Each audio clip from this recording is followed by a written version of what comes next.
Good morning, everybody. My name is Barry Schwartz, and this is the Search Buzz video recap. Today is Friday, February 7th, and this is the search news we covered over at the Search Engine Roundtable at seroundtable.com. We got more Google search ranking volatility, this time in the middle of the week. Google Ads pushed a quality update around user experience navigation. A lot of news around Google AI overviews, both internally from Google, tests, and more. Plus news around Yahoo, ChatGPT, Bing, and more. So definitely stay tuned. You don't want to miss this one. And of course, I'd like to thank our sponsors, Bruce Clay. Bruce Clay is one of the founding fathers of the SEO space, doing SEO since 1996. Bruce Clay is big into SEO training. Check them out at seotraining.com to learn more about that. And also check them out at bruceclay.com as well. Also, Bruce released a new tool over the past several months called prewriter.ai. It helps you write content that works well for users and for search engines. So check it out at prewriter.ai. Thank you, Bruce, for sponsoring, and thanks for all you do.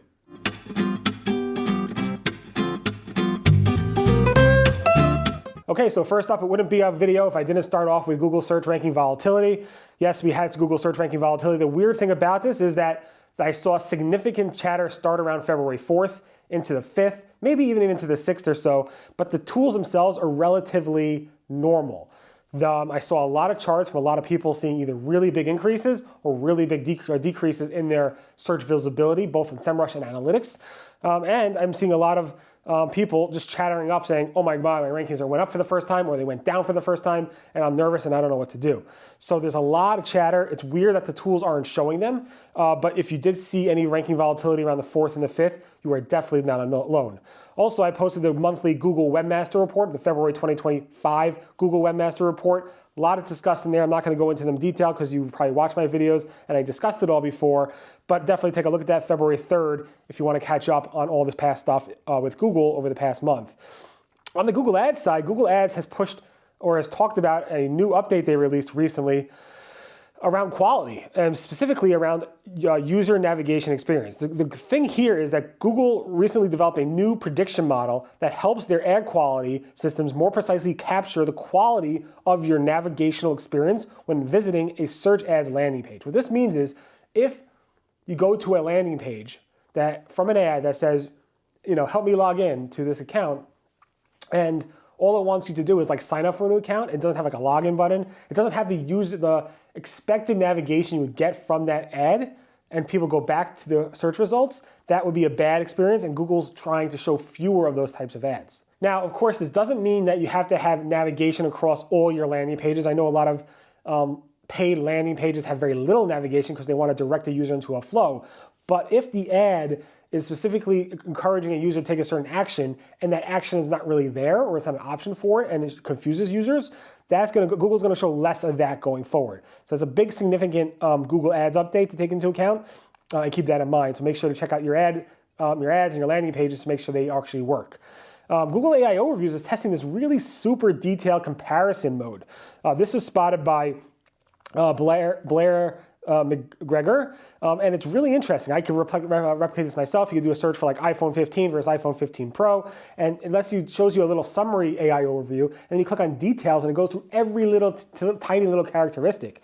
It's like AI overviews on steroids. Maybe this is the 2.0 Gemini version of AI overviews. I'm not exactly sure, but this is pretty scary for a lot of publishers who create these types of comparison pages, but they are pretty useful, at least if they're correct, so keep that in mind. Talking about AI overviews, there's a new report from Seer Interactive where it showed that the AI overviews, when they're on the page, they actually totally demolish, in a bad way, the click-through rate of organic and of paid search results.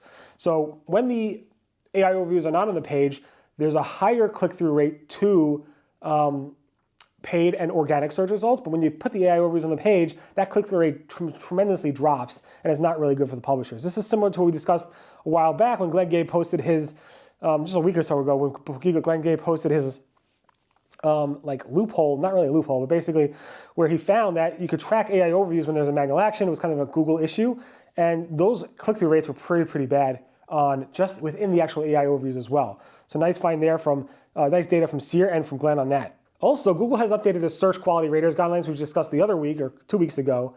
And what we're seeing here is that Google mentioned generative AI in these guidelines, updated guidelines, 14 times. One, it actually gave a definition of what generative AI is, but this is mostly in the context of using generative AI for scaled content abuse. This is spotted by Adamos, thanks to Mike King for spotting this, but it's very interesting to see this. And again, the quality guidelines talk about using generative AI in a way that kind of like does scaled content, which is again against Google's policies, and that's the main definition there. You could use generative AI to help you, but it really shouldn't just be a way to publish content really quickly without afterthought.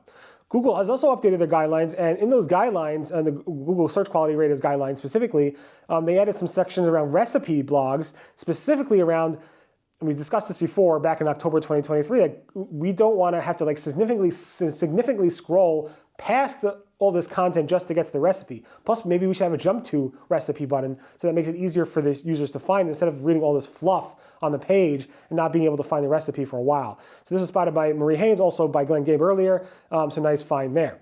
We have more details about the Google's AI mode feature, which we covered a couple months ago, and we have now screenshots of this from an internal email that 9 to 5 Google came up with, as well as more details from them. So if you want to learn more of this Google AI mode, we have some more details posted on Friday, February 7th at SEOroundtable.com. Gary from Google was at a event this, I think, past week from Aleda Solis, the SEO FOMO event in London. And he was quoted as saying, originality is something we're going to be focusing on this year. So that's going to be important, meaning you have to have originality in your content and what you do on your website for Google to actually want to rank it very well. So this is pretty interesting. Again, not such an original idea, no pun intended, but it's pretty interesting to see that from Gary. Gary also posted on Blue Sky in all caps that he doesn't want people to update their Lastmod date in their sitemap file just because they are going ahead and updating their copyright date, like in the footer, from 2024 to 2025. That's not enough of a reason to tell Google the page was updated, so don't do that. And then John Mueller said this week that people know when you write your bio pages, your author bio pages for SEO purposes, meaning there's a whole thing around how bio pages might be important for SEO and EAT and authority and all this other stuff. And Google said in the beginning it might be, and then they said, no, really it's not. In any event, people seem to be faking their bio pages with more details, making it very SEO friendly. And John Mueller is basically saying, we know, or people know. And just write them for people, don't write them for search engines. Google Business Profiles now has added the ability to use Product Studio, which is basically a AI feature that lets you help build out like images for your products. So if you use the product feature in Google Business Profile, now you have Product Studio in there, so you can actually add backgrounds and other features using AI to make your products a little bit better. This was obviously in Google Shopping Ads for a while. This was also in Google. This is also in Google Merchant Center, but now it's available now in Google Business Profiles, which was added just about, I think, last Friday. Also, Google is testing automatically adding AI-generated backgrounds to your images in shopping ads. You would have to actually specifically opt out of this. Google did send notifications to advertisers that they were opted into this feature, and it's starting soon. Google will temporarily test AI-generated images for your shopping ads. For a limited time, your products may appear with background images generated by Google's AI technology to enhance their visual appeal. This is spotted by Kirk Williams. And again, you have to click opt out to not have this. So if you don't want Google doing this, make sure to look out for that email and opt out for it. Microsoft Advertising will announce a bunch of new features around Performance Max and other feature updates. I'm not going to go through all of them, but there's reporting updates with PMax, conversion value rules updates, new customer acquisition goal strategies, full support from tool partners with PMax. You could also easily upgrade for eligible search DSA campaigns to Performance Max. Advertisers can now easily add location targeting to new search campaigns in bulk. Impression-based remarketing was added, simple and flexible ways to manage your campaign ad formats, and also a lot more. So definitely take a look at that post I posted about this week on the Search Engine Roundtable. Also, Yahoo, we thought their Yahoo AI search features were being powered by OpenAI, because the previous screenshot said like powered by OpenAI. But now we're seeing screenshots that they were powered by Microsoft Copilot. This was spotted by Sachin Patel. And it shows like here, powered by Microsoft Copilot. Keep in mind, Microsoft Copilot also works with OpenAI as well. So it could be both, or Yahoo could be testing both partners. We'll see. On other search news, ChatGPT or OpenAI announced that ChatGPT search no longer requires an account to use. So you just could go there and just search there and not have an account, which is probably a big deal for Google because Google doesn't require accounts to search. Google announced that they're expanding Gemini 2.0 to all users. And also Microsoft announced that their Think Deeper in Copilot is free for all. So that's interesting to see all that AI news come out here.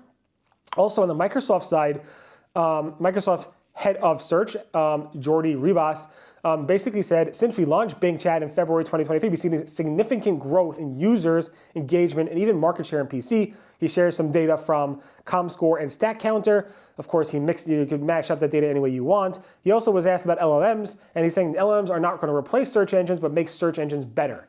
So keep that in mind. Nice post there from Jordi. And finally, Google announced their earnings report this past week, and their ad revenue was up again over 10% from quarter to year over quarter, hitting a $72.5 billion in ad revenue, which is pretty crazy. Their overall revenue was $96.47 billion in that quarter, which is insane to think about. Search revenue specifically was up to $54 billion. It was a very, very big quarter, but their stock went down because of their cloud computing numbers. Pretty good earnings statement on the ad side from Google, but their stock price is way down because of the cloud. In any event, thanks so much for listening to the Search Buzz video recap. My name again is Barry Schwartz, and this is the search news we covered over the Search Engine Roundtable at SERoundtable.com over the past week. Again, thanks to Bruce Clay for sponsoring. Appreciate it. I did record this the night before, so if I missed any news for Friday, I will cover it in the next video. Everyone have a great weekend, and I'll see you guys next. Goodbye.